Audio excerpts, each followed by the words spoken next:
E aí, turma, aqui é o JP e a gente vai seguir fazendo exercícios da apostila Koch para o cursinho de Química 131, apostila 4, capítulo 19, que trata ainda de propriedades físicas, mas agora com enfoque em solubilidade, ok? Vamos lá, primeiro exercício para a gente fazer. A solubilidade das substâncias depende principalmente das forças intermoleculares existentes entre as moléculas em questão. A força intermolecular, por sua vez, depende da polaridade das ligações químicas existentes na molécula e da geometria da molécula. Com base nessas afirmações, marque a alternativa correta. Vamos lá. Letra A. O metanol é menos solúvel em água que o hexan-1-ol. Nesse exercício, ele vai tratar aqui de moléculas orgânicas para a gente. Então, o que eu vou fazer? Eu vou desenhar as moléculas aqui, todas as que ele citar, e depois a gente analisa aqui uma por uma das afirmações. Então, tá aqui, ok? Esses são os desenhos, a gente vai nomeando conforme precisar. Então, ele fala aqui a primeira, que o metanol, então eu tenho aqui, ó, ol é terminação de álcool. Álcool é OH ligado em carbono saturado, ou seja, carbono que faz 4 ligações simples. Met é um carbono, então eu tenho aqui justamente o meu metanol, tá aqui, ó, CH3OH. Já o hexan-1-ol, novamente eu tenho aqui, ó, OH ligado no carbono saturado, mas a cadeia agora tem 6 carbonos. Entre esses carbonos, ligação simples, e no carbono que eu chamo de carbono 1, tem OH. Eu chamei esse daqui, ó, de carbono 1, então esse é o hexan-1-ol, ok? Lembrando que se eu posso mudar a posição do OH, eu preciso numerar a cadeia e identificar em qual carbono ele está. Por isso que aqui eu precisei e aqui não. Vamos lá. Ele fala que o metanol é menos solúvel em água que o hexan-1-ol. Ele explicou para a gente que a solubilidade depende das interações, que depende da polaridade. Vamos lembrar aqui aquela questão básica da orgânica. Quanto mais grupos funcionais, mais polar. Quanto maior a cadeia carbônica, mais apolar. A água é um solvente polar, ok? Então, quem das minhas duas substâncias for mais polar, vai ser mais solúvel nela. Se eu analiso aqui, eu tenho a mesma quantidade de grupos funcionais. Eu tenho um OH aqui e um aqui. Só que eu tenho diferença no tamanho da cadeia. Essa cadeia carbônica é muito maior, então ela diminui a polaridade desse composto. Assim, esse primeiro tem uma cadeia carbônica menor, então prevalece mais esse OH, que é polar. Assim, o metanol é mais solúvel em água do que o hexan-1-ol, e não menos. Então, aqui está errado. Vamos lá, segunda afirmação. Ele fala que o benzeno é melhor solvente para o metanol que a água. Aqui nessa estrutura, o benzeno é esse daqui, ok? É um hidrocarboneto de cadeia fechada, né, com 6 carbonos e duplas conjugadas.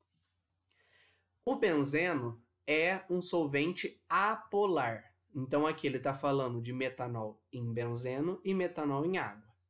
Como eu tenho aqui, ó, uma cadeia carbônica, eu tenho, de fato, um caráter apolar. E eu tenho aqui uma parte polar.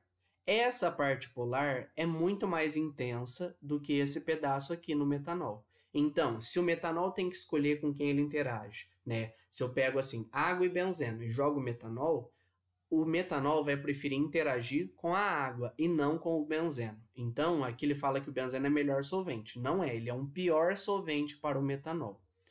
Lembrando aqui um pouquinho de algo relacionado ao nosso dia a dia. É a mesma ideia. Se você pega água e gasolina, o etanol da gasolina vai preferir interagir com a água, tá? Então, ele sai da gasolina, que tem uma polaridade semelhante ao benzeno, para poder ir para a água, ok? Então, a B também está errada. Letra C. O etanol é mais solúvel em água que o etoxietano. Vamos lá. Etanol, novamente, OH com 2 carbonos. É esse daqui embaixo. Etoxietano é um éter, ok? Sendo um éter, eu tenho aqui um oxigênio entre carbonos. Eu tenho de um lado 2 carbonos, Et, aqui, e do outro lado também 2 carbonos, Et. É esse daqui. Então, ó, etanol está aqui, os meus 2 carbonos, etoxietano está aqui, ok? Vamos lá. O etanol é mais solúvel em água, H2O, do que etoxietano. A gente tem que lembrar da polaridade. Novamente, a cadeia carbônica do etanol é muito pequena. O que prevalece? Prevalece esse OH aqui, que é polar. De fato, o etanol prefere água do que etoxetano. O etoxetano não é totalmente apolar, tá? Ele tem uma polaridade, mas é uma polaridade baixa. Então, assim, se a gente fosse colocar em escala de polaridade, né, do menos polar para o mais polar. Primeiro eu colocaria benzeno, apolar total. Depois eu teria etoxetano, éter, e depois a água, ok? O etanol vai preferir a água e não o etoxetano. Então, essa daqui, de fato, é a alternativa C, ok? Só analisando a última aqui, ó. O ácido butanóico não pode fazer ligação de hidrogênio. Ácido butanóico é esse daqui que eu desenhei, olha só. Eu tenho aqui um ácido carboxílico, ácido óico, que é um C-O, OH na ponta. Justamente, but, 4 carbonos. 1, 2, 3, 4. Esse é o ácido butanóico. Para poder fazer ligação de hidrogênio, lembra que eu tenho que ter H, né, dentro da molécula, H ligado com FON. É justamente o que eu tenho aqui, H ligado com O. Então, ele pode sim fazer ponte de hidrogênio, né, ligação de hidrogênio. Então, a alternativa correta só me restou aqui, de fato, a alternativa C, ok? Muito importante esse tipo de exercício, tem sido cobrado muito nos vestibulares esse raciocínio, né, de várias substâncias, saber os comportamentos em diferentes solventes, ok? Vamos agora para o exercício 2. Considere que em um experimento foram colocados em 3 copos, em proporções idênticas, os seguintes líquidos. Copo 1, água e etanol. Copo 2, gasolina e querosene. Copo 3, água e gasolina. Com base nos conceitos de polaridade e solubilidade, assinale a alternativa incorreta. Então, vamos lá, vamos analisar primeiro aqui. Copo 1, copo 2 e copo 3. Como ele falou de polaridade e solubilidade, vamos julgar aqui cada uma dessas substâncias. A água é polar. Como a gente viu agora há pouco, o etanol também é polar. Assim, polar com polar, eles são miscíveis entre si. Então, eles formam uma mistura homogênea. Eu não consigo distinguir uma substância da outra quando elas estão juntas. É a ideia do álcool que a gente tem em casa. É o álcool hidratado, ou seja, etanol com água. Copo 2, gasolina e querosene. Os dois são derivados de hidrocarbonetos, né? São derivados na verdade, são hidrocarbonetos derivados do petróleo. Hidrocarbonetos são apolares, então os dois são apolares. Apolar com apolar são também miscíveis, formando também uma mistura homogênea, ok? Então, aqui eu não consigo distinguir um do outro na hora que eu misturo os dois. E por fim, o copo 3, água e gasolina. Água é polar, gasolina é apolar. Polaridade diferente são imiscíveis. Assim eu consigo observar duas fases. Eu vou observar gasolina na fase de cima e água na fase de baixo, ok? Vamos lá agora então. Então nós temos copo 1 e 2 mistura homogênea, copo 3 mistura heterogênea. Ele pede a alternativa incorreta. Cuidado aqui, ok? Primeiro, apenas nos copos 1 e 2, os líquidos misturados formam um sistema homogêneo, pois são solúveis entre si. De fato, foi o que a gente viu. B. No copo 1, forma-se um sistema homogêneo, com substâncias de igual polaridade, e nos copos 2 e 3 são obtidos sistemas heterogêneos. Opa, o 1 é homogêneo, mas o 2 também é homogêneo, ok? Assim, essa daqui está incorreta, ok? Alternativa B. Só a gente conferir nas outras. Água e etanol são substâncias polares, e, portanto, no copo 1 é formado um sistema homogêneo. Sim.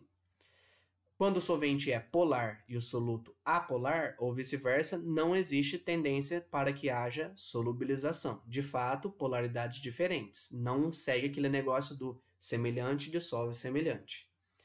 Letra E. Solutos polares tendem a se dissolver bem em solventes polares, e solutos apolares tendem a se dissolver bem em solutos apolares. Polar com polar, apolar com apolar. Também está correto. Então, de fato, aqui a única incorreta é a alternativa B. Agora, exercício número 3. Os polímeros são materiais amplamente utilizados na sociedade moderna. Alguns deles na fabricação de embalagens e filmes plásticos, por exemplo. Na figura estão relacionadas as estruturas de alguns monômeros, usados na produção de polímeros de adição comuns. Então, vamos lá. Dentre os homopolímeros formados a partir dos monômeros da figura, aquele que apresenta solubilidade em água é. Não se preocupe, porque aqui você não tem que saber justamente da ideia das reações de polimerização e tudo mais. Você só tem que analisar aqui qual que é o polímero solúvel em água. Vamos lembrar, polímero é a união de vários monômeros, né? Monômero é a menor unidade. Então, tem aqui os meus monômeros, tá? E cada um deles vai se unir a uma molécula igual a eles para formar os meus polímeros. Então, por exemplo, quando eu falo aqui do polietileno, eu tenho várias moléculas de etileno que vão se unindo. Para eu saber qual é solúvel em água, eu tenho que analisar qual que é o mais polar dos meus monômeros, tá? Porque justamente o polímero vai seguir a tendência dos monômeros. Para ser polar, né, e para interagir bem com a água, tem que ter o mesmo tipo de interação, ou seja, tem que fazer ligação de hidrogênio. Ligação de hidrogênio é quando eu tenho H ligado com flúor, oxigênio ou nitrogênio, o H ligado ao FON. Das minhas opções, o único que tem aqui H ligado a FON dentro da molécula é a acrilamida. Aqui, ó, o H ligado com N. Assim, na hora que formar os polímeros, o único deles que vai ter maior solubilidade em água é a poliacrilamida. Alternativa D. Ok? Perceba aqui que eu não precisei montar toda a estrutura. Saber só essa informação já foi suficiente. Ok? Fechamos aqui mais uma aula. Qualquer dúvida, estou à disposição. Até a próxima. Tchau, tchau.